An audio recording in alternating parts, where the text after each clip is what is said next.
அன்பான நண்பர்களே வணக்கம். நாம் கேட்டுக்கொண்டிருப்பது வீரயுக நாயகன் வேல்பாரி. வாசிப்பது ஸ்ரீலதா தயாளன். கருங்கை வாணனின் படையை நீலனின் சிறிய குழு எப்படி வெற்றி கொண்டனர், மேலும் என்ன நடந்தது தெரிந்து கொள்ள இனி கதைக்குள். வேந்தர் படை அடுத்து என்ன செய்வதென்று முடிவெடுக்க முடியாமல் நின்றபோது நெருப்பை பிளந்து கொண்டு பரம்பு வீரர்கள் வெளிப்பட்டனர். 2 கைகளிலும் 2 வாள்களை ஏந்தியபடி படைக்குள் தாவிய அவர்கள் மின்னல் வேகத்தில் சிக்கியவர்களை எல்லாம் வெட்டி சரித்துவிட்டு மீண்டும் நெருப்புக்குள் புகுந்து மறைந்தனர். நடுங்கி போனது வேந்தர் படை. நெருப்பை பிளந்து எதிரிகள் வெளியேறி வந்து தாக்குதல் தொடுக்கின்றனர் என்பதனை யாராலும் நினைத்து கூட பார்க்க முடியவில்லை. 2 வாள்களோடு வெளிவந்த நீலன் கன நேரத்தில் 10க்கும் மேற்பட்டோரை சீவி எறிந்துவிட்டு மீண்டும் தீக்குள் புகுந்தான். வீரர்களின் பேரோலத்தை கேட்டு ஓடி வந்தான் கருங்கை வாணன். நெருப்புக்குள்ளிருந்து வெளியேறி வந்து தாக்குதல் நடத்திவிட்டு மீண்டும் உள்ளே போய்விடுகின்றனர் என்று மற்ற வீரர்கள் தெரிவித்தனர். மிரண்டு போய் பார்த்தான் கருங்கை வாணன். எல்லா திசைகளிலும் பற்றி எரிந்து கொண்டிருந்தது. உள்ளே போனவன் எந்த வழியில் போனான் என கேட்டான் கருங்கை வாணன். உடனிருந்த வீரர்கள் அவன் தாக்குதல் நடத்தி திரும்பிய இடத்தை காண்பித்தனர். மனிதன் நுழைந்து வெளியேறும் அளவுக்கு அந்த இடத்தில் நெருப்பு சிறுத்து எரிகிறதா என சற்றே உற்று பார்த்தான் கருங்கை வாணன். ஆனால் உயரத்திற்கு மேலாக நெருப்பின் கீற்றுகள் மேலெழுந்து கொண்டிருந்தன. இதற்குள்ளிருந்து எப்படி வெளிவந்து மீண்டும் உள்ளே போக முடியும் என்பது புரியாத குழப்பத்தில் மிரண்டு போய் நின்றான் கருங்கை வாணன். தாக்குதல் நடத்திவிட்டு வீரர்கள் உள்ளே வந்ததும் அவர்கள் வந்த நெருப்பின் தடத்துக்குள் ஏற்கனவே ஆயத்த நிலையில் இருந்த வீரர்கள் மிளகு குடுவையை உருட்டிவிட்டனர். குடுவையில் தீப்பொறி பட்டவுடன் சூடேறும். கன நேரத்தில் பெரும் சத்தத்தோடு வெடிக்கும். வெடிப்புற்ற கனம் மேலே கிடக்கும் கட்டைகளையே தூக்கி வீசும். நெருப்பு கங்குகள் எல்லா பக்கங்களிலும் தெரிக்கும். நீலன் நெருப்புக்குள் நுழைந்த இடத்தை கருங்கை வாணன் உற்று பார்த்தபோது மிளகு குடுவை வெடித்து சிதறியது. முகமெல்லாம் கங்கு துகில்கள் தெறித்து விழ துடித்து போனான் கருங்கை வாணன். உடனடியாக கருங்கை வாணனுக்கு மற்றவர்கள் உதவி கொண்டிருந்த போது சற்று தொலைவில் நெருப்புக்குள்ளிருந்து வெளிவந்த வீரன் ஒருவன் 2 வாள்களை கொண்டு வெட்டி சரித்துவிட்டு மீண்டும் நெருப்புக்குள் நுழைந்தான். வேந்தர் படை உறைந்து நின்றது. எதிரிகள் தாக்குதலை எந்த திசையிலிருந்து எப்படி நடத்துகின்றனர் என்பது புரியாத புதிராக இருந்தது. வடக்கு பக்கத்தில் நெருப்பை பிளந்து வெளியேறும் மனிதர்களை கண்டவுடன் துடிசாத்தன் செயலற்று நின்றான். வெளியேறியவர்களின் வாழ்வீச்சில் குருதி பொங்கி தெரித்தது. நெருப்பின் சீற்றத்தினூடே குருதியை குடித்தபடி வாள்கள் மீண்டும் தீப்பிழம்புக்குள் நுழைந்து மறைந்தன. மனித முயற்சிக்கு அப்பாற்பட்ட செயலை பரம்பு வீரர்கள் செய்து கொண்டிருக்கின்றனர். இனியும் நாம் இங்கு நிற்பது எந்த வகையிலும் நல்லதல்ல என்று சிந்தித்த துடிசாத்தான் கருங்கை வாணனை நோக்கி விரைந்தான். வீரர்கள் சுற்றி நிற்க நெருப்பை விட்டு மிகவும் தள்ளி பாறை ஒன்றின் மேல் கருங்கை வாணன் அமர்ந்திருந்தான். அவனது முகத்தை துணி கொண்டு மூடி இளைப்பாற செய்து கொண்டு இருந்தனர். தாக்குதல் நடத்திவிட்டே உள்ளே வரும் வீரர்களின் உடலில் தீக்களி காய்ந்தோ உதிர்ந்தோ போயிருந்தால் மீண்டும் தீக்களியை பூசி தாக்குதலுக்கு ஆயத்தம் செய்யும் வேலையை செய்து கொண்டிருந்தான் சோமக்கிழவன். நீலன், புங்கன், மேலும் 2 என 4 பேர்தான் தீக்களி பூசி 2 வாள்கள் ஏந்தி எதிரிகளை வெட்டி சாய்த்து கொண்டிருந்தனர். மற்ற 3 மிளகு குடுவையை நெருப்புக்குள் இங்கும் அங்குமாக வீசி எறிந்து கொண்டிருந்தனர். என்ன நடக்கிறது என எதிரிகள் அறியும் முன் பரம்பு வீரர்கள் 4 5 முறைக்கும் மேலே சென்று தாக்கிவிட்டு மீண்டும் நெருப்புக்குள் திரும்பியிருந்தனர். ஒவ்வொரு வீரனும் 10க்கும் மேற்பட்டோரை வெட்டி சாய்த்திருந்தான். நீலனின் தாக்குதலில் மட்டும் 20க்கும் மேற்பட்ட வீரர்கள் சரிந்திருப்பர். நெருப்பெங்கும் வடியும் குருதியோடு வாளை சூடாக்கி கொண்டிருந்தனர் பரம்பு வீரர்கள். முகமெல்லாம் மிளகு பொறிப்பட்டு சுட்டு கருகிய போது துடித்து கத்தினான் கருங்கை வாணன். ஆனாலும் அவனது இலக்கை விட்டு திரும்பிச் செல்ல அவன் ஆயத்தமாக இல்லை. நெருப்பின் வட்டத்துக்குள்ளிருந்து எப்படி இவர்கள் வெளிவருகின்றனர், நெருப்பின் சூட்டை இவர்கள் எப்படி தாக்குப்பிடிக்கின்றனர் என எதுவும் புரியவில்லை. வேந்தர் படை வீரர்கள் வெடித்து சிதறும் நெருப்பின் பொறி கண்டு அஞ்சி இருளுக்குள் பதுங்கினர். ஆனாலும் நெருப்பை விட்டு அகலாமல் நில்லுங்கள் என்று வீரர்களை நோக்கி மீண்டும் மீண்டும் கூறினான் கருங்கை வாணன். வள்ளிக்கானத்தில் நாகசம்பங்கியின் தேல் போல் கொட்டி உள்ளிறங்கி கொண்டிருந்தது. துடியும் முழவும் பறையும் அடற்காட்டை உலுக்கின. பெண்கள் களிவெறி கொண்டு ஆடினர். பெருங்கூக்குரலினோடே இருளை கிழித்து பெண்கள் ஆடிக்கொண்டிருந்த போது நெருப்பை பிளந்து வாள் ஏந்தி ஆடிக்கொண்டிருந்தனர் ஆண்கள். இருவிதமான ஓசைகள் காரமலையின் இரு இடங்களிலிருந்தும் வெளிவந்து கொண்டு இருந்தன. கலங்கிப்போய் வந்த துடிச்சாத்தனிடம் நம்பிக்கை கொடுத்து தாக்குதலுக்கான வழிமுறைகளை பற்றி பேசினான் கருங்கைவாணன். பரம்பு வீரர்கள் நடத்தும் இந்த தாக்குதலால் சிலர்தான் வெட்டுப்பட்டு சாகின்றனர். ஆனால் மனித முயற்சிக்கு அப்பாற்பட்ட அவர்களின் இந்த செயலால் வீரர்கள் எல்லாம் நம்பிக்கை இழந்து மிரண்டு நிற்கின்றனர். பரம்பினை ஒன்றும் செய்ய முடியாது, தீயின் தேவதை அவர்கள் பக்கம் நிற்கிறாள் என வீரர்கள் கருதுவதாகவும் வேந்தர் படை விரைவில் இந்த இடம் விட்டு நகர்வது நல்லது எனவும் துடிசாத்தன் கூறினான். முகத்தில் நெருப்பு பொறி பட்டபோது கூட இப்படி கத்தவில்லை. இப்போது கத்தினான் கருங்கைவாணன். நான் வந்த வேலையை முடிக்காமல் திரும்பினால் மூவேந்தர்களின் பெரும் படைக்கு தலைமை தாங்கும் தகுதியை இழந்தவனாவேன். எனது உயிரே போனாலும் வெற்றி கொள்ளாமல் இந்த இடம் விட்டு திரும்ப மாட்டேன் என நரம்பு புடைக்க கத்தினான். எதிரிகளை கண்டு அஞ்சாதீர்கள். அவர்களும் நம்மை போல் மனிதர்கள்தான். நெருப்புக்குள் நீண்ட நேரம் தாக்கு பிடிக்க முடியாது. விரைவில் வெளிவந்துதான் தீர வேண்டும். அந்த கணத்துக்காக காத்திருப்போம். உரிய நேரத்தில் ஒன்றுபட்டு தாக்குதல் தொடுத்தால் அவர்களை வீழ்த்திவிட முடியும் என்று பாறையின் மீது நின்று முழங்கினான் கருங்கைவாணன். கட்டைகள் வெடித்து நெருப்பு பொறிகள் எங்கும் சிதறி கொண்டிருந்தன.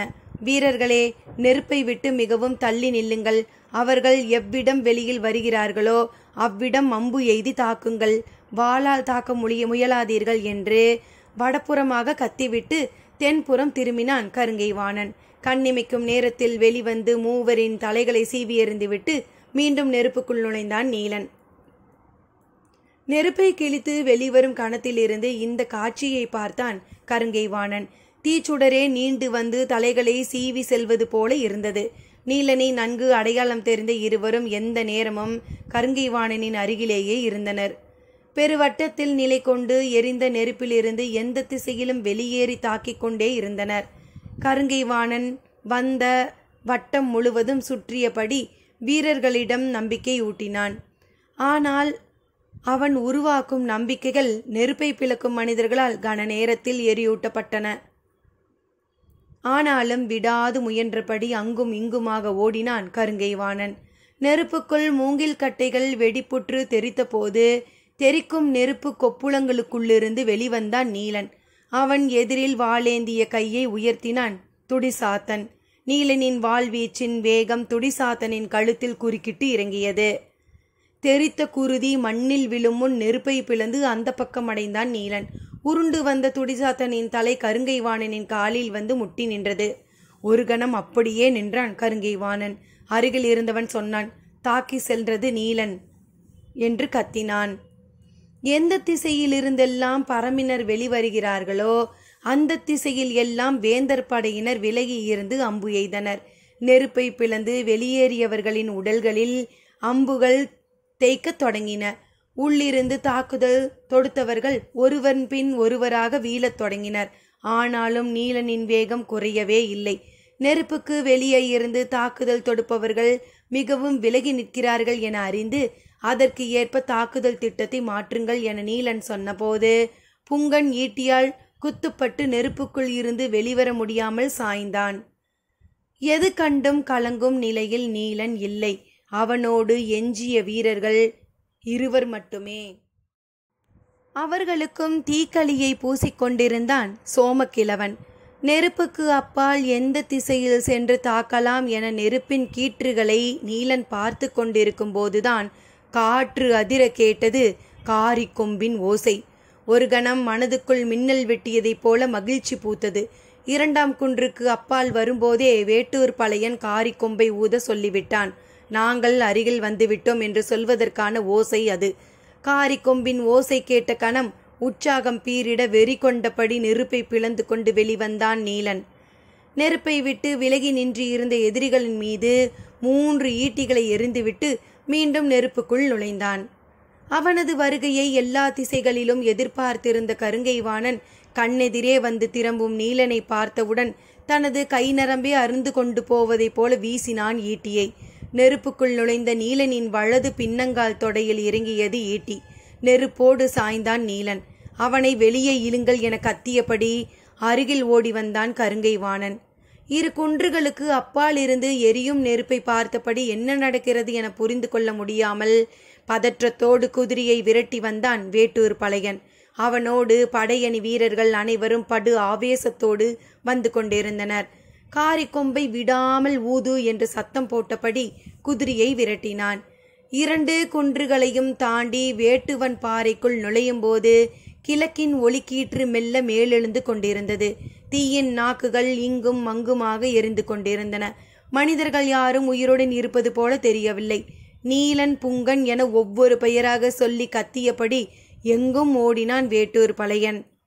வீரர்கள் 4 திசைகளிலும் தேடி தவித்தனர். நெருப்பு கட்டைகளுக்கு நடுவே கரிக்கட்டைகளாக சிலர் கிடந்தனர். இரு பக்கங்களிலும் குருதியில் மிதந்தபடி எண்ணற்ற உடல்கள் கிடந்தன. குன்றின் சரிவு முழுக்க வேந்தர் படைகள் மாண்டு கிடந்தனர். ஒருவன் சத்தம் போட்டு வேட்டூர் பழையனை அழைத்தான்.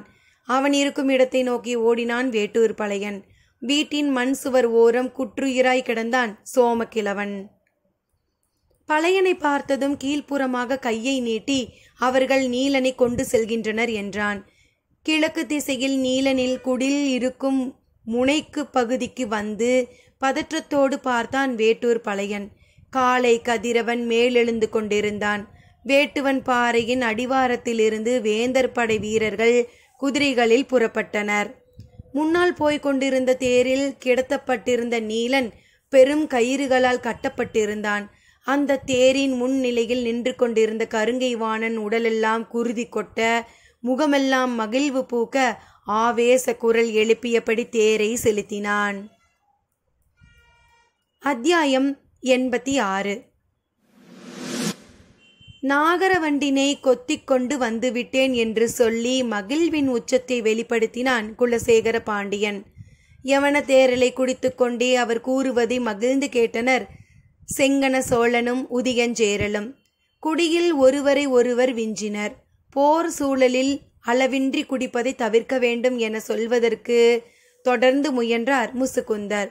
ஆனால் அதற்கான வாய்ப்பே அமையவில்லை. இத்தனை நாட்கள் மயூர்கிழாரின் மாளிகை ஒன்றில் தங்க வைக்கப்பட்டிருந்த ஹிப்பாலஸ் இன்று மூஞ்சலுக்கு அழைக்கப்பட்டான். இந்த விருந்தில் அவனும் பங்கெடுத்தான். ஹிப்பாலஸிடம் குலசேகர பாண்டியன் மீண்டும் மீண்டும் சொன்னார், நாகரவண்டினை நமது கூட்டுக்கு கொண்டு வந்துவிட்டோம். இனி நமக்கான இறை நம்மை தேடி வந்தே தீரும். மூவரும் இணைந்து வளைத்து வளைத்து வேட்டையாடுவோம் என்றான். கருங்கைவாணனுக்கு உடனடியாக மருத்துவ உதவி தேவைப்பட்டதால் அவன் விருந்தில் பங்கெடுக்கவில்லை. மருத்துவர்களின் கூடாரத்தில் இருந்தான். நீண்ட காலத்துக்கு பிறகு இன்றைக்குதான் அவனது வீரத்தை அவையில் புகழ்ந்து பேசினார் குலசேகர பாண்டியன். பேரரசர் அவன் மீது வைத்திருந்த நம்பிக்கை வைப்பூர் தாக்குதலால் சிதைந்து விட்டது. அதை எப்படியாவது மீட்க வேண்டும் என்று பேருறுதியோடு செயல்பட்டு வந்தான் கருங்கைவாணன். ஆனால் இன்று அந்த உறுதி தளர்ந்தது. திட்டமிட்டபடி நீலனை சிறையெடுத்து வந்துவிட்டான். ஆனால் நேற்று இரவு நடந்த தாக்குதல் அவன் வாழ்வில் இதுவரை காணாத ஒன்று. சின்னஞ்சிறிய கூட்டம் ஒன்று வேந்தர் பெரும் படையை முழுமுற்றாக அளித்தது. மாவீரர்களான திதியனும் துடிசாத்தனும் கொல்லப்பட்டனர். பங்கெடுத்த வீரர்களில் 10ல் 1 பங்கு வீரர்கள் மட்டுமே உயிரோடு மீண்டுள்ளனர். அவர்களில் பாதி பேர் போர்க்களம் புக நீண்ட காலம் ஆகும். 2 முறை மயிரிலையில் உயிர் தப்பினான் கருங்கைவாணன். இவையெல்லாம் பரம்பு வீரர்களின் திறனை வெளிப்படுத்துவதாக இருந்தாலும் நெருப்பை பிளந்து கொண்டு அவர்கள் தாக்குதல் தொடுத்த முறை குருதியை உறைய வைப்பதாக இருக்கிறது. நினைக்கும் போதே நடுக்கத்தை ஏற்படுத்துகிறது. இந்த தாக்குதலில் தப்பிக்க ஒவ்வொருவனும் இனி இதைத்தான் பேசுவான். பரம்பு வீரர்களின் கற்பனைக்கு எட்டாத வீரமும் ஆற்றலும் அடுத்து வரும் நாட்களில் வேந்தர் படை முழுவதும் பரவிவிடும். எதிரி படையினர் நம்மை போன்ற மனிதர்கள்தான் என்பது மாறி அவர்கள் பேராற்றல் கொண்டவர்கள் என ஆழ்மனம் நம்பிவிடும். நீரை நிலம் விழுங்குவதைப் போல தனது வீரத்தை தானே விழுங்கி வற்ற செய்யும் வேலையை மனம் நம்மை தெரியாமலேயே செய்து கொண்டிருக்கும். இதை எப்படி மாற்றப் போகிறோம்? அவர்களை வீழ்த்தும் வலிமை நமக்கு இருக்கிறது என்பதை படை வீரர்களின் எண்ணிக்கையால் மட்டுமே உருவாக்கிவிட முடியாது. 600 வீரர்கள் கொண்ட படைப்பிரிவை அந்த சின்னஞ்சிறிய கூட்டம் அழித்து முடிக்க அதிக நேரம் ஆகவில்லை. அப்படியென்றால் குவிக்கப்பட்டுள்ள இந்த பெரும்படையை அவர்களால் வென்றுவிட முடியும் தானே? கேள்விகள் விடாது மேலெழுந்து கொண்டு இருந்தது. கண்களை சற்று மூடுங்கள், முகம் முழுவதும் பச்சிலை தடவ வேண்டும் என்றார் மருத்துவர். கண்களை மூடினால் நெருப்பை பிளந்து கொண்டு பரம்பு வீரர்கள் வெளிவந்து கொண்டே இருந்தனர். கருங்கை வாணனால் கண்களை மூட முடியவில்லை. சிந்தனையில் வெக்கை இமைகளை சுட்டது. இந்த பெரும் போருக்கு தலைமை ஏற்கும் மகா சாமந்தனாக கருங்கை வாணனை தேர்வு செய்தது எவ்வளவு பொருத்தமானது என உதயஞ்சேரலும் செங்கன சோழனும் பாராட்டி பேசினர். போர்க்களத்தில் சிறந்த தளபதியை கொண்டுள்ள மன்னன் நிம்மதியாக படுத்துறங்குவான் என்று சொல்வார்கள் அல்லவா என கேட்டார் முசுகுந்தர். ஆம் ஆம் என வேந்தர்கள் வழிமொழிந்தனர். நிறைந்த மயக்கத்தில் குலசேகர பாண்டியன் ஹிப்பாலஸிடம் சொன்னான், நீங்கள் நாளை புறப்பட்டு மதுரை சென்று ஓய்வெடுங்கள். பாரியை வீழ்த்திவிட்டு நாங்கள் வந்து சேருகிறோம் என்றான். ஹிப்பாலஸ் மகிழ்வோடு அதை ஏற்று தலை வணங்கி நன்றி சொன்னான். மகிழ்வின் உச்சத்திலும் நிலை கொள்ளாத மயக்கத்திலும் கூட பாண்டிய வேந்தர் செயலில் கவனத்தோடு இருப்பார் என்பதை பலமுறை பார்த்து வியந்தவர் முசுகுந்தர். இன்றைய செயலும் அவரை எல்லையற்ற வியப்புக்கு உட்படுத்தியது. குலசேகர பாண்டியரை யாராலும் கணித்துவிட முடியாது. எந்த சொல் கொண்டு செயலின் திசையை எந்த பக்கம் திருப்புவார் என்பதை இத்தனை ஆண்டுகளாக உடனிருக்கும் தன்னாலேயே புரிந்து கொள்ள முடியவில்லையே. உதயஞ்சேரலும் செங்கன சோழனுமா புரிந்து கொள்ளப் போகின்றனர் என்று எண்ணியபடி ஹிப்பாலஸை அனுப்பி வைக்கும் வேலையில் ஈடுபட்டார் முசுகுந்தர். நள்ளிரவுக்கு பிறகும் வெகு நேரம் விருந்து நீண்டது. மறுநாள் பொழுது விடிந்த பிறகு நாகக்கரட்டிலிருந்து தனித்த தேர் ஒன்று கீழிறங்கியது. கரு நிறத்தாலான பெரும் போர்வையை உடல் முழுவதும் சுற்றி தேரின் வலப்புற கைக்கட்டையை பிடித்தபடி வந்து கொண்டிருந்தார் கபிலர். வேந்தர்களின் படையணியை நோக்கி கீழிறங்கி வந்தது தேர். உடலின் அத்துணை உறுப்புகளும் செயலற்றதை போல உணர்ந்த நாள் இது. உயிர் துடிப்பற்று இருந்தன அவருடைய கண்கள். ஆனாலும் தன்னுடைய கடமையை செய்ய வேண்டும் என்பதில் அவரது உள்ளம் தெளிவோடு இருந்தது. தேர் வேந்தர்களின் படையணிக்கு அருகில் வந்து நின்றது. வீரன் ஒருவன் தேருக்கு அருகில் வந்து செய்தி என்ன என்று கேட்டான். கபிலர் வந்திருக்கிறேன் என்று வேந்தர்களிடம் சொல் என்றார்.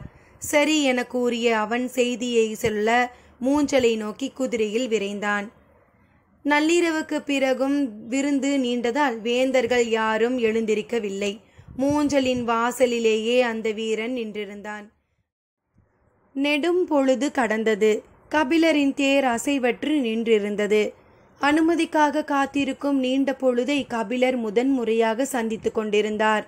மனம் கொந்தளிப்பிலேயே இருந்தது. தேரோட்டி வந்த வீரன் இடது பக்கம் கட்டையில் தொங்கிக் கொண்டிருக்கும் மூங்கில் குடுவையில் உள்ள நீராகாரத்தை கபிலருக்கு தருவோம் என நினைத்து திரும்பினான். எக்காரணத்தை கொண்டும் திரும்பாதே, அழைப்பு வருகிறதா என்று மட்டும் பார் என்றார். கபிலரின் திடமான குரல் கேட்டு சற்றே அதிர்ச்சியானான் வீரன். இரளிமேட்டிலிருந்து பாரி கபிலரை பார்த்து கொண்டே இருப்பான். இவ்வளவு பொழுது அவர் நிற்க வைக்கப்பட்டதை அவனால் தாங்கிக் கொள்ள முடியாது. உடனே திரும்பி வாருங்கள் என்று சொல்லிவிடக்கூடும். எனவேதான் எப்பக்கமும் திரும்பாதே என கபிலர் வீரனை கடிந்து கூறினார். பொழுது நண்பகலை கடந்தது. தேர் தனது இடம் விட்டு நகராமல் நின்று கொண்டே இருந்தது. அனுமதி கேட்க சென்றவன் வந்து சேர்ந்தான். கபிலரின் தேர் படையணிக்குள் அனுமதிக்கப்பட்டது. குதிரை வீரன் வழிகாட்டி முன் சென்றான். படையணிகளுக்குள்ளும் பாசறைகளுக்கிடையேயும் வளைந்து நெளிந்து சென்ற தேர் இறுதியில் மூஞ்சலை அடைந்தது. கபிலர் இறங்கினார். வரவேற்க எவரும் இல்லை. எந்த கூடாரம் நோக்கி போவது என்பது சற்றே குழப்பமாக இருந்தது. குதிரை வீரன் 3ஆம் கூடாரத்தை கை காட்டி உங்களை அங்கே வர சொன்னார்கள் என்றான். கபிலர் அதை நோக்கி நடந்தார். அருகில் செல்ல செல்ல இசைக்கருவிகளின் ஓசை கேட்டது. மகிழ்வின் வெளிப்பாடு முகத்தில் அறைந்தது. உடல் கூசி நடுங்கியது.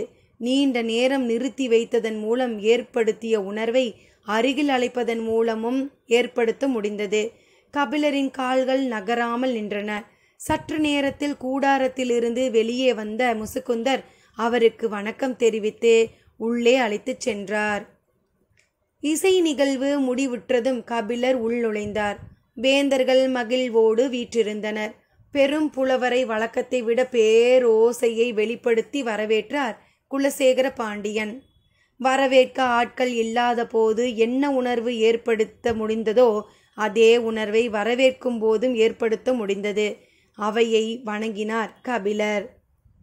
என்ன புலவரே, நண்பகலில் இவ்வளவு பெரிய போர்வையை போர்த்தி கொண்டு வந்திருக்கிறீர்கள், உடல் நடுங்குகிறதா என கேட்டார் சோழவேலன். தோழனின் நடுக்கத்தை பெரும் புலவர் தானும் உணர்கிறாரோ என கேட்டான் உதயஞ்சேரல். மனிதனுக்குள் அவமானத்தை துளையிட்டு உள்நுழைக்கின்ற கருவி சொற்களின்றி வேறில்லை. கன நேரத்தில் உடல் நடுங்கியது. சூம்பி போயிருந்த வலது கால் நடுவிரல் உள்ளிழுத்தது. பின்னங்கால் நரம்பு இழுக்க தடுமாறுவது போல் இருந்தது. கண்களை மூடி உடலையும் மனதையும் திடப்படுத்தி கொண்டார். தனக்கான சொற்கள் எதுவும் தன்னிடம் வரக்கூடாது என நினைத்தார்.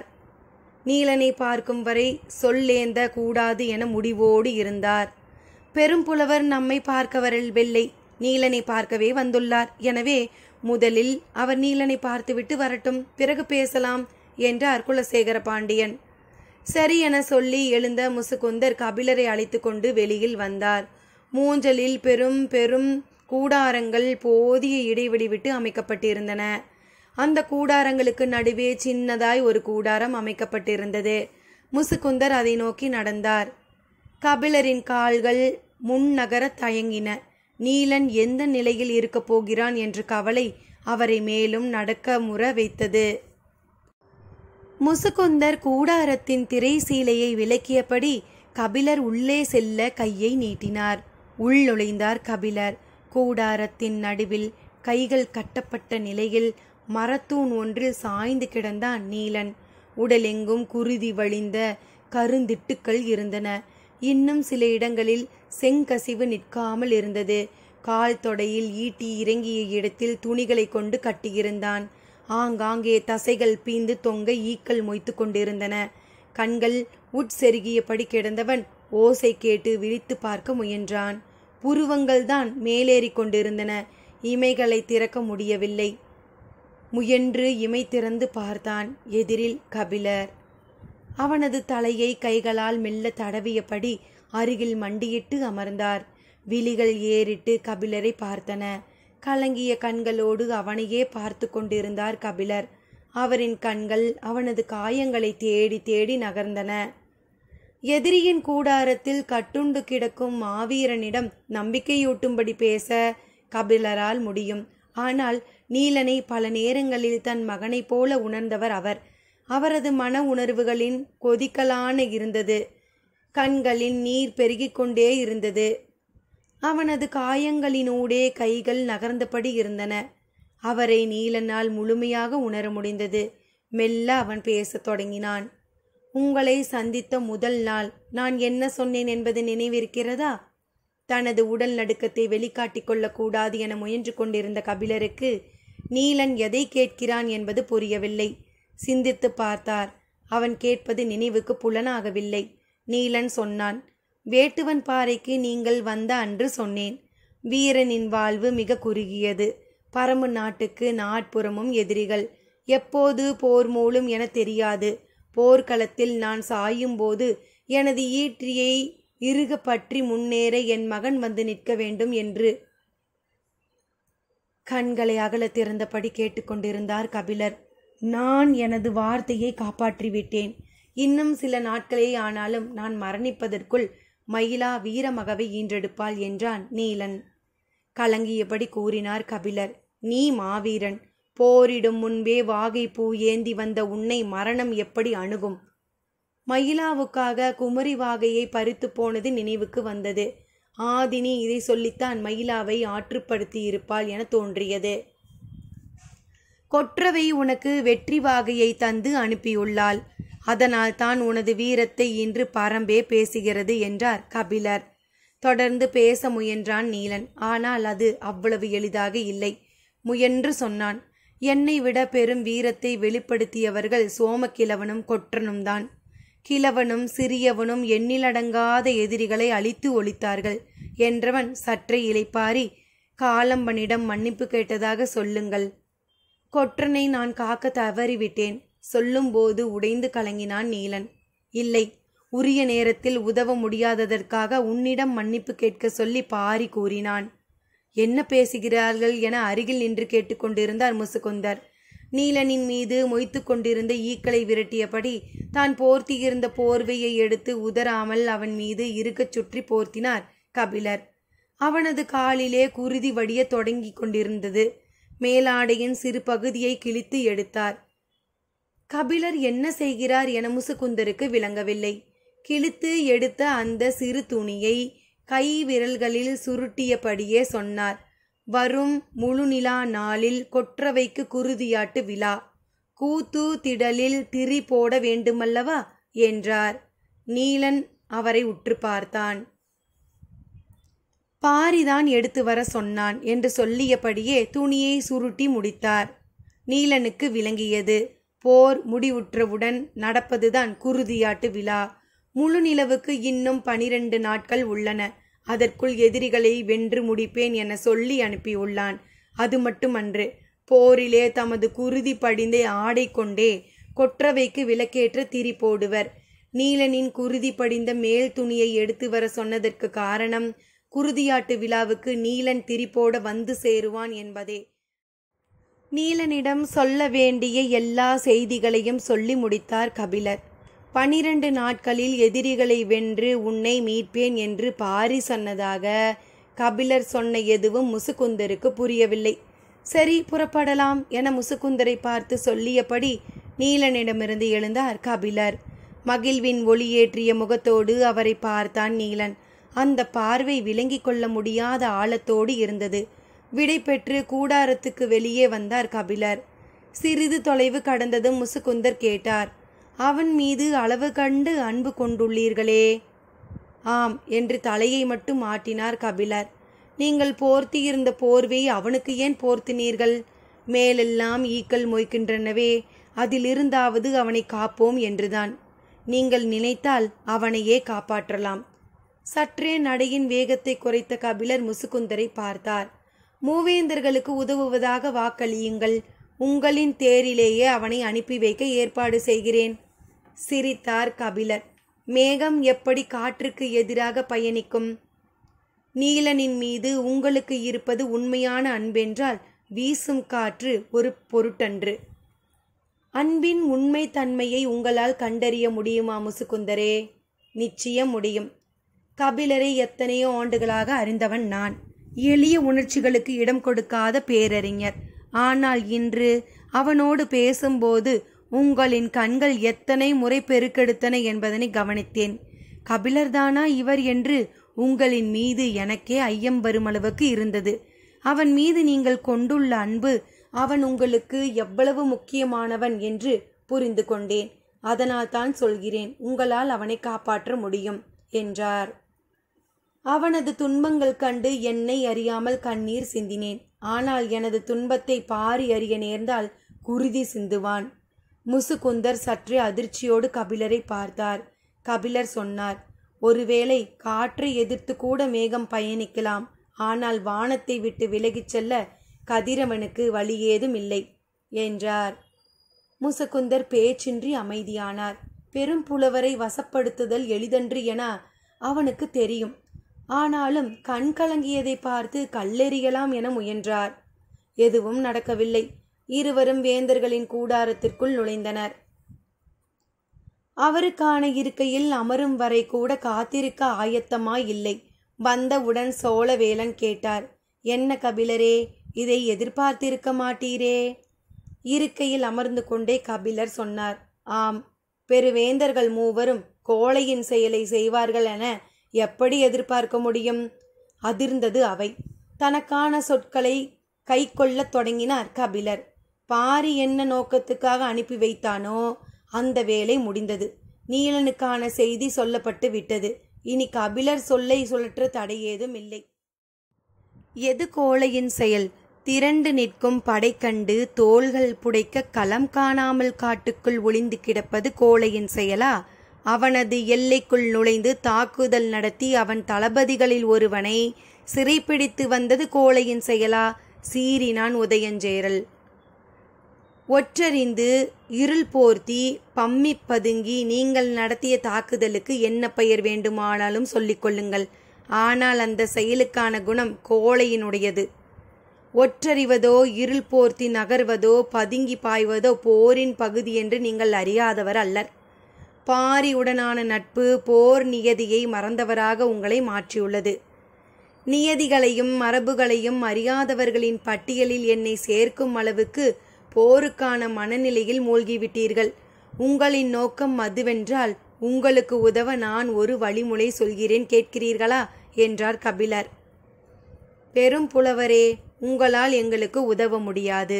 எங்களுக்கு உதவுவதாக நீங்கள் எது செய்தாலும் அதற்கு பின்னால் இருப்பது எங்கள் எதிரியான பாரியின் நலனே என்றார் குலசேகர பாண்டியன். சற்றே வாய்விட்டு சிரித்தபடி கபிலர் சொன்னார், இதைத்தானே நான் சொன்னேன். போருக்கான மனநிலைக்குள் முழுமுற்றாக மூழ்கிவிட்டீர்கள். இனி குருதி பிசையாமல் உங்களால் உணவருந்த முடியாது.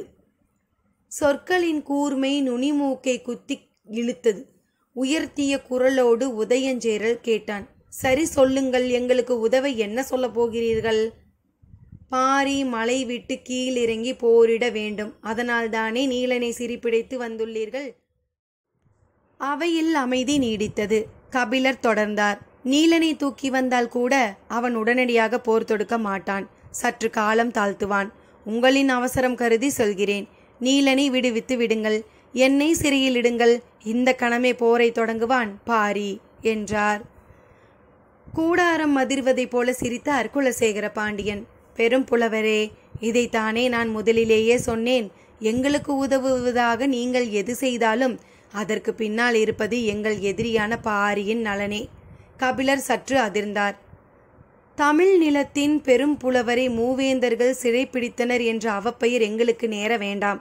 ஆனால் அவரை மீட்க போரிட்டு உயிர் நீர்த்தான் பாரி என புலவர் குடிகள் காலம் காலமாக அவனை போற்ற வேண்டும்.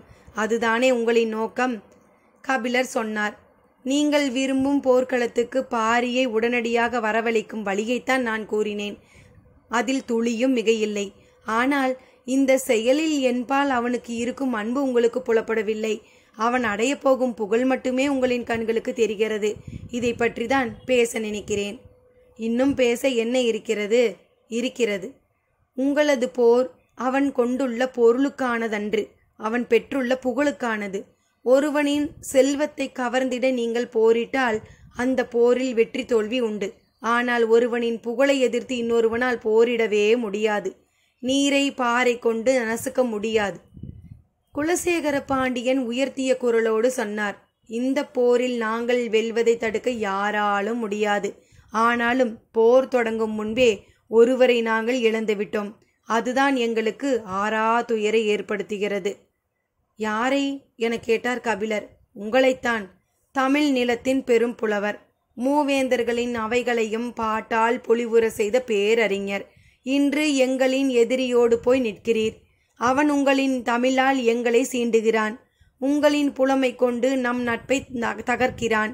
தயை கூர்ந்து உங்களிடம் கேட்டுக்கொள்கிறேன், அந்த கோழையை உங்களின் மேலாடையை விட்டு வெளியில் வந்து போக சொல்லுங்கள். பாரியுடனான நட்பும் வேந்தர்களுடனான நட்பும் ஒரே நேரத்தில் இகழ்ச்சிக்குள்ளானது. எனது புலமையும் எனது தோழமையும் எத்தனையோ முறை சீண்டப்பட்டிருக்கின்றன. ஆனால் தனி மனிதனாக நான் இப்போது சீண்டப்படுகிறேன் என்ற கபிலர் அடுத்த வார்த்தையை உச்சரிக்க முன் சட்டென இடைமறித்தார் முசுகுந்தர். இதற்கு மேல் பேசிக்கொண்டிருப்பது பொருளற்றது. சிறை பிடிக்கப்பட்டவனை மீட்க துணிவிருந்தால் போரிட்டு மீட்டுக்கொள்ள சொல்லுங்கள் என்று நிறுத்தினார் பேச்சை. அவையில் சட்டென அமைதி திரும்பியது. தலையசைத்தபடி சரி என சொன்ன கபிலர், போரிட்டு மீட்பான் பாரி. ஆனால் போர் முடியும் வரை சிறை பிடிக்கப்பட்டவனை பாதுகாக்கும் மரத்திலிருந்து நீங்கள் நழுவ மாட்டீர்கள் என நம்புகிறேன் என்றார். அவனுக்கு உணவும் நீரும் அளிப்போம், மருந்தளிக்க மாட்டோம். தாக்குண்ட காயத்தால் அவன் மரணம் எய்துவானே, ஆனால் அதற்கு நாங்கள் பொறுப்பல்ல என்றார் முசுகுந்தர். உணவும் நீரும் அளியுங்கள், அது போரும் என்றார் கபிலர். சரி, அப்படியென்றால் போரின் விதிகளை வரையறுத்து கொள்ளலாமா என கேட்டான் உதயஞ்சேரல். போரின் விதிகளை போரிடுபவர்களிடம்தானே நீங்கள் பேச வேண்டும். நான் போரிடுபவன் அல்லன், போரிட போகிறவனுக்கு நண்பன் அவ்வளவுதான். அப்படியென்றால் நாளை காலை போர் விதிகளை முடிவு செய்வதற்கான மனிதரை அழைத்து வாருங்கள் என்றார் குலசேகர பாண்டியன்.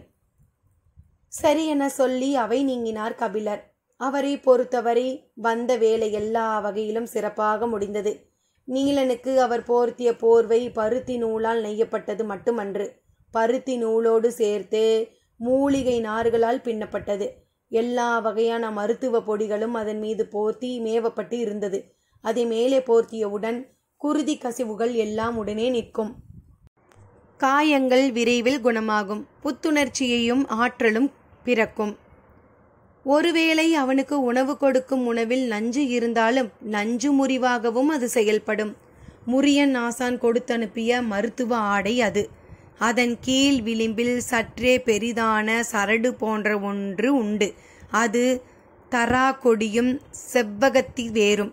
ஒருவேளை இரும்பு தூணில் அவன் கட்டப்பட்டிருந்தால் அந்த கொடியின் பால் பட்டு இரும்பு உருகும்.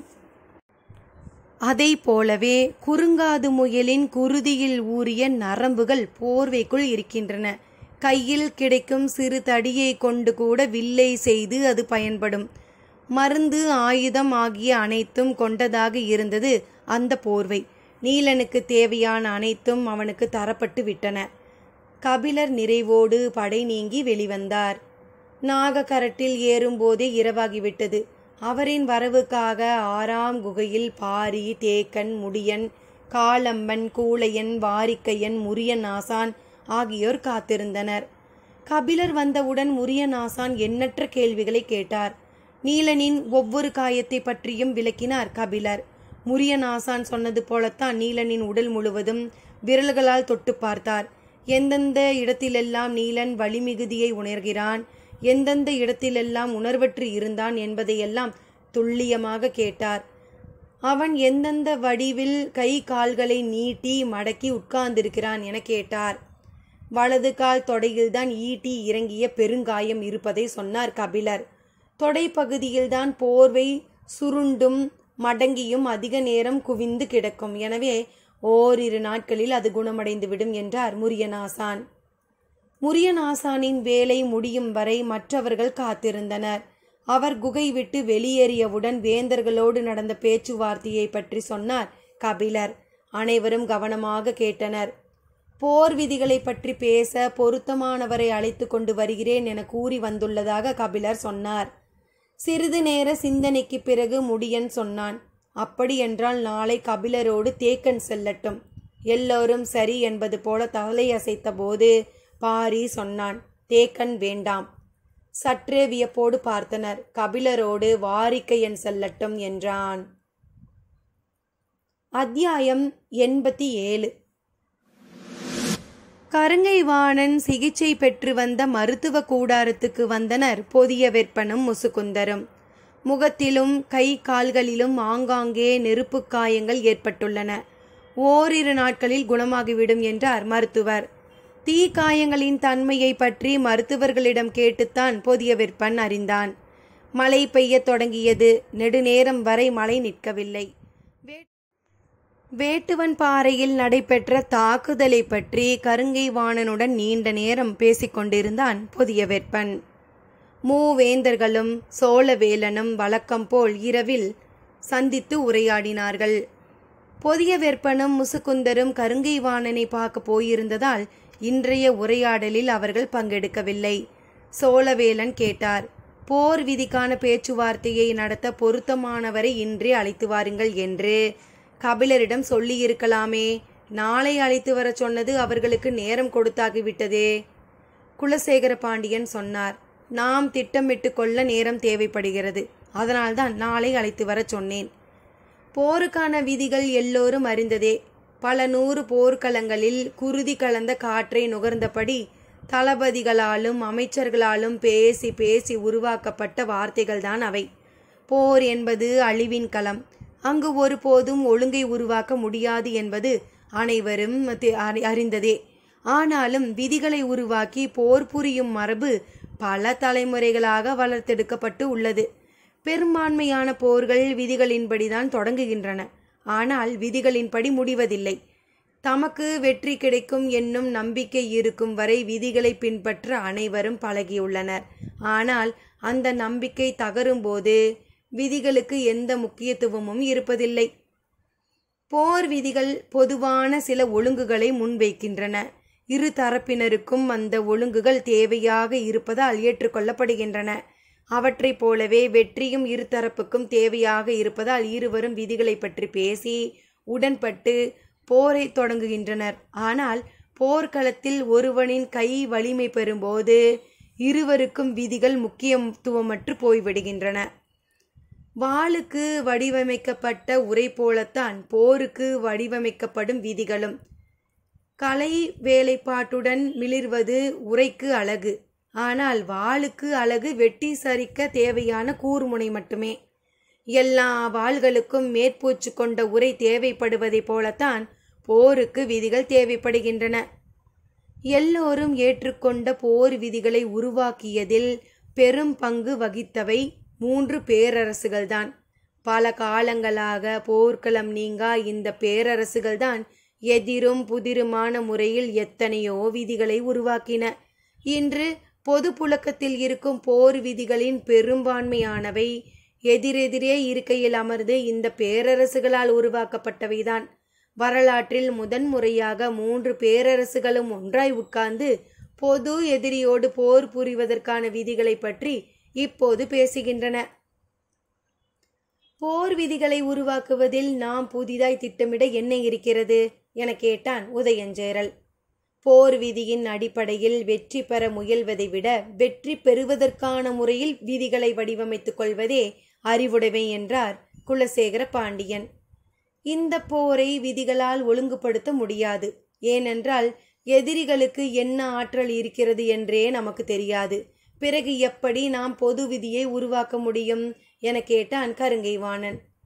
இன்று கபிலரோடு நடைபெற்ற பேச்சுவார்த்தையை சொல்லி நாளை போரின் விதிகள் பேசப்பட உள்ளதை முசுகுந்தர் பகிர்ந்து கொண்ட போது கருங்கைவாணனின் மறுமொழியாக இது இருந்தது.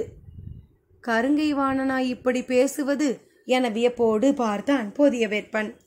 முசுகுந்தருக்கும் நம்ப முடியாததாக இருந்தது. மூவேந்தர்களின் கூட்டுப்படை தளபதியின் குரலாய் இது என கேட்டார் முசுகுந்தர். ஆம், நமக்கான விதிகளையும் அவர்களுக்கான விதிகளையும் ஒன்றாய் பொருத்த முடியாது. ஏன், நம்மை விட எந்த வகையில் அவர்கள் வேறுபட்டவர்கள்? அது எனக்கு தெரியவில்லை. ஆனால் அவர்கள் நம்மை போன்றவர்கள் அல்லர். புதருக்குள்ளிருந்து விலங்குகள் வெளிவருவதைப் போல நெருப்புக்குள்ளிருந்து வெளிவரும் மிருகங்கள் அவர்கள். அவர்கள் மீது இரக்கமற்ற தாக்குதலையே நடத்த வேண்டும். ஒழுங்குபடுத்தப்பட்ட விதிகள் எல்லாம் அந்த காட்டு மனிதர்களுக்கு தேவையில்லை. கருங்கைவாணன் தீ காயங்களிலிருந்து மீளாது துடித்து கொண்டிருப்பது அவனது சொற்களிலேயே தெரிந்தது. உனது வார்த்தையை படியே வைத்து கொண்டாலும் விதி என்பது அவர்களது ஆற்றலை குறைக்க பயன்படுமே. ஆனால் அதை நாம் ஏன் தவறவிட வேண்டும்? அவர்களது ஆற்றல் என்னவென்று தெரிந்தால்தானே நம்மால் குறைக்க முடியும். அளவிட முடியாத ஆற்றல் கொண்டவர்கள் என்றா சொல்கிறாய்? இல்லை, எல்லா வகையான உத்திகளையும் பயன்படுத்தி அளிக்கப்பட வேண்டிய ஒரு கூட்டம் என்று சொல்கிறேன். அந்த கூட்டத்துக்கு பொது விதிகளை பயன்படுத்த வேண்டிய தேவையில்லை. அப்படி பொது விதிகளை உருவாக்குவது அவர்களுக்கு நாமே வாய்ப்பை தருவது போல ஆகிவிடும். உருவாக்கப்படும் விதிகளின் படியே போர் புரிய வேண்டும் என்பது முன்னோர் மரபு. இதைத்தான் நான் சொல்ல வந்தேன். சமதளத்தில் வாழ்கின்ற நமது முன்னோர்கள் உருவாக்கிய மரபு அது. மலை மனிதர்களுக்கு மரபு ஏது, அறம் ஏது? நீ அவர்களின் திறனை மிகைப்படுத்துகிறாய் என நினைக்கிறேன். ஆத்திரப்படுத்துவதால் அவ்வாறு தோன்றுகிறது. இல்லை அமைச்சரே, யாராலும் நெருங்கவே முடியாது என சொல்லப்பட்ட திரையர்களை அவர்களின் இருப்பிடத்திற்குள் நுழைந்து வீழ்த்தினோம். நானே அஞ்சி பின்வாங்க நினைத்த போதும் கூட சற்றும் இரக்கம் காட்டாமல் துணிந்து முன்னேறி அவர்களை வீழ்த்தினான் திதியன். ஆனால் சிறிய குன்றின் மேலே இருந்த சின்னஞ்சிறிய ஒரு கூட்டம் திதியனை கொன்றளித்ததை இன்றும் என்னால் நம்ப முடியவில்லை. பெரும் பாறைகளை உருட்டுவதும் மரங்களை சாய்த்து தள்ளுவதும் நெருப்புக்குள் நுழைந்து வெளிவருவதுமாக அவர்கள் நடத்திய தாக்குதல் முழுவதும் நம்ப முடியாத மாயக்காட்சிகளாக இருந்தன. நாம் நடத்திய திடீர் தாக்குதலிலேயே அவர்களால் இவ்வளவு திறனை வெளிப்படுத்த முடிந்த போதே திட்டமிட்டு முறைப்படுத்தப்பட்ட விதிகளை உருவாக்கி அதன்படி போரை நடத்த முற்பட்டால் அவர்கள் என்ன செய்வார்கள் என சிந்திக்கவே முடியவில்லை என்றான். அதனால் அவர்கள் சிந்திப்பதற்கான வாய்ப்பை கொடுக்கக்கூடாது. எல்லா வகையிலும் அழித்தொழிப்பு ஒன்றே நோக்கமாக கொண்டு தாக்குதல் முறையை பின்பற்ற வேண்டும். சூழ்ச்சிகளும் வரைமுறையற்ற தாக்குதலும் அழித்தொழிப்புமே அவர்களை வீழ்த்துவதற்கான உத்தியாக இருக்க முடியும். பரம்பு நாடு இதுவரை விதிகள் வகுத்து கொள்ளப்பட்ட ஒரு போர் முறைக்குள் பங்கெடுத்ததில்லை. பரம்புக்குள் நுழைந்த எதிர் நாட்டினரின் மீது தாக்குதல் நடத்தி வென்றுள்ளனர். தாக்குதல் போருக்கும் விதிகளால் வரையறுக்கப்பட்ட களப்போருக்கும் நிறைய வேறுபாடு உண்டு. விதிகளால் முறைப்படுத்தப்பட்ட போரில் தாக்கும் திறன் மட்டுமே எல்லாவற்றையும் தீர்மானித்து விடுவதில்லை. பரம்பினர் தாக்கும் திறனை மட்டுமே நம்பியுள்ள கூட்டத்தினர். அவர்களின் வலிமையின் வழியே அவர்களை வீழ்த்த வேண்டும் என்றார் குலசேகர பாண்டியன். அவர் சொல்லை சற்று ஆழ்ந்து சிந்தித்தனர். என்ன செய்யலாம் என்ற கேள்வியே மிச்சமிருந்தது. முதன்முறையாக கபிலர் பேச வந்த போது அவரை அறியாமலேயே முக்கியமான செய்தி ஒன்றை நமக்கு தெரிவித்தார். குலசேகர பாண்டியன் எதை சொல்கிறார் என்று மற்ற மூவரும் சிந்தித்தனர். ஒன்றும் நினைவுக்கு வரவில்லை. அவரே கூறினார், நாகக்கரட்டின் மேல் நின்று பார்த்தால் நமது படையில் 1/3 பகுதி தெரிகிறது. இரளிமேட்டிலிருந்து பார்த்தால் முழு படையும் தெரிகிறது என்றார் அல்லவா? அப்போதுதான் மற்றவர்களுக்கு கபிலர் கூறியது நினைவுக்கு வந்தது. அது எவ்வளவு முக்கியமான குறிப்பு! அன்று இரவு முழுவதும் நாம் தூங்கவில்லை. வேட்டுவன் பாறையின் மீது திடீர் தாக்குதல் தொடுக்க வேண்டும் என்றுதான் அந்த குன்றினை விட்டு நமது படையை மிக தள்ளி கூடாரம் அமைக்க சொன்னேன். நம்மை கண்டு அஞ்சியே வேந்தர் படையினர் கூடாரத்தை பிரித்து கொண்டு போகிறார்கள் என்று எதிரிகள் எண்ண வேண்டும் என்பதற்காகத்தான் அவ்வாறு செய்தேன். அப்படி செய்ததன் மூலம்தான் வேட்டுவன் பாறையின் மீதான தாக்குதலை வெற்றிகரமாக நடத்த முடிந்தது. அதில் கவனம் செலுத்திய நான் மற்றொன்றை கவனிக்க தவறிவிட்டேன் என்றார் சற்று கவலையோடு. குலசேகரனின் கவலை அனைவர் முகத்திலும் பரவியது. நாம் படையை மலையடிவாரத்தில் நிறுத்திவிட்டோம். அவர்கள் பார்வையால் மதிப்பிட முடியாத தொலைவில் நிறுத்தியிருக்க வேண்டும். இன்னொரு முறை படையை நகர்த்தினால் அது வீரர்களிடம் குழப்பத்தையும் பயத்தையும் உருவாக்கிவிடும். எனவே நாம் போர் உத்தியை மிக கவனமாக திட்டமிட வேண்டும் என்றார்.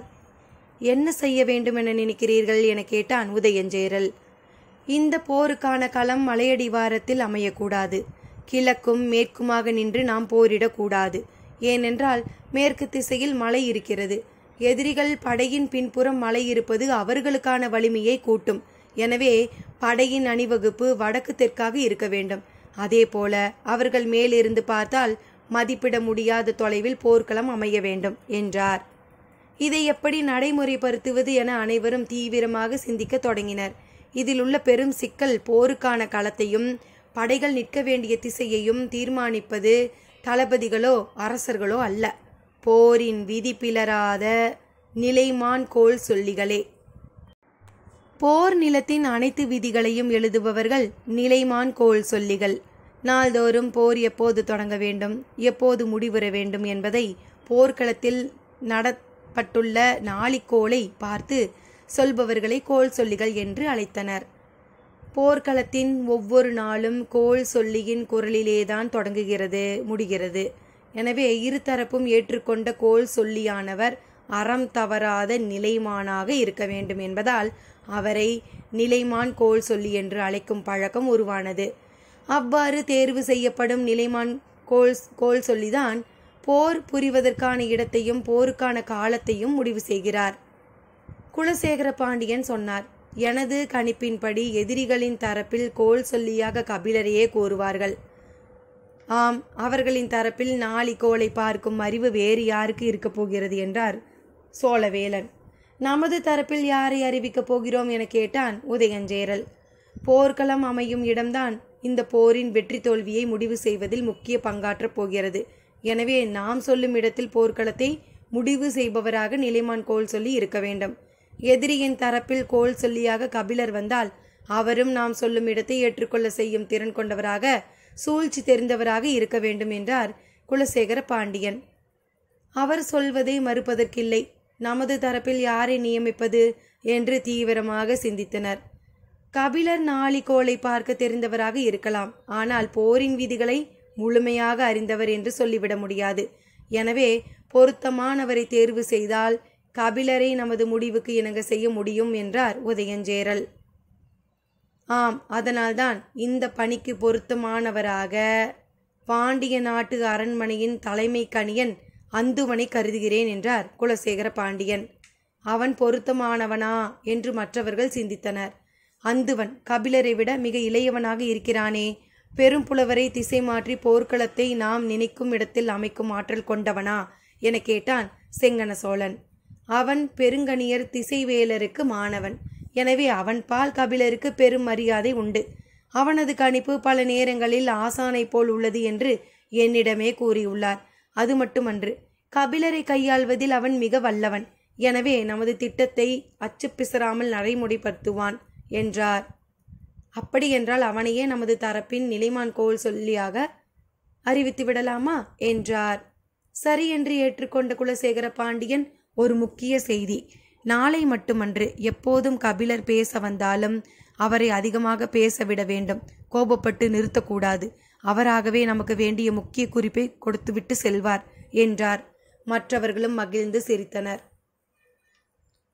மறுநாள் போர் விதிகளை வகுக்க மூஞ்சலின் பெருங்கூடாரத்தின் எதிர்பார்ப்போடு இருந்தனர் வேந்தர்கள்.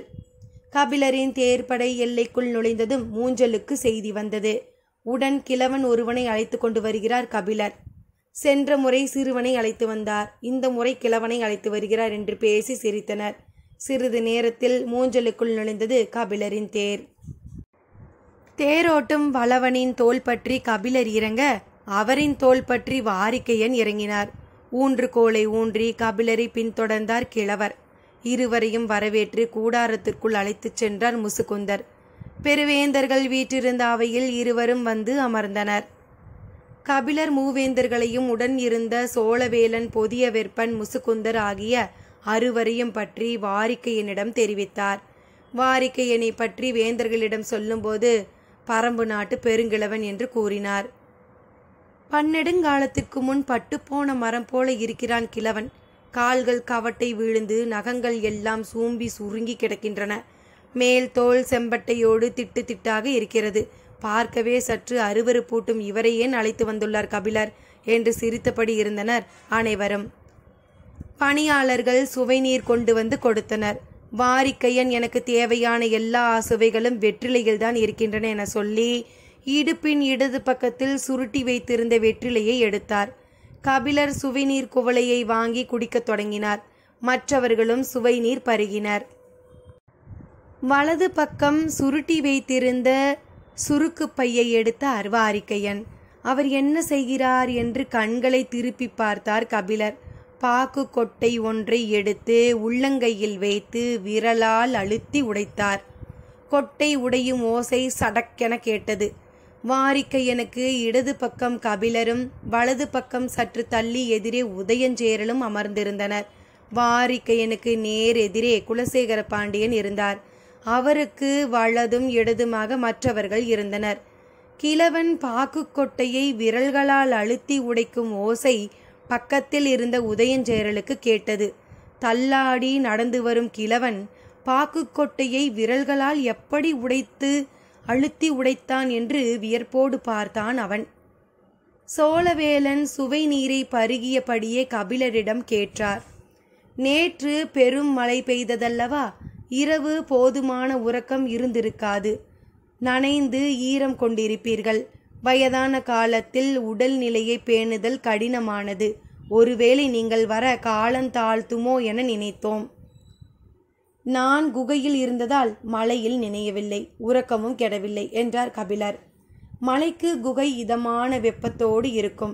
தூங்கவும் சுகமாகத்தான் இருக்கும். ஆனால் வவ்வால்கள் நிறைய அடைந்து கிடக்குமே, ஆழ்ந்து தூங்கிவிடாதே என்றார் சோழவேலன். கபிலரை கூடுதலாக பேச விடுதல் நேற்றெடுத்த முடிவுகளில் ஒன்றல்லவா? வவ்வாலை அதன் இருப்பிடத்திலிருந்து விரட்டுவது எளிய செயலன்று. அதுவும் நீண்ட குகை என்றால் விரட்ட விரட்ட அது உள்ளே போய் அடைந்து கொள்ளும் என சொன்ன உதயஞ்சேரல், அந்த குகை எவ்வளவு நீளமானது என கேட்டான். எவ்வளவு நீளமாக இருந்தால் என்ன? குகையை விட்டு வவ்வாலை விரட்டுவதெல்லாம் பெரிய வேலையா என்று எதில் கேள்வி கேட்டார் வாரிக்கையன். அனைவரும் ஆர்வத்தோடு பார்த்தனர்.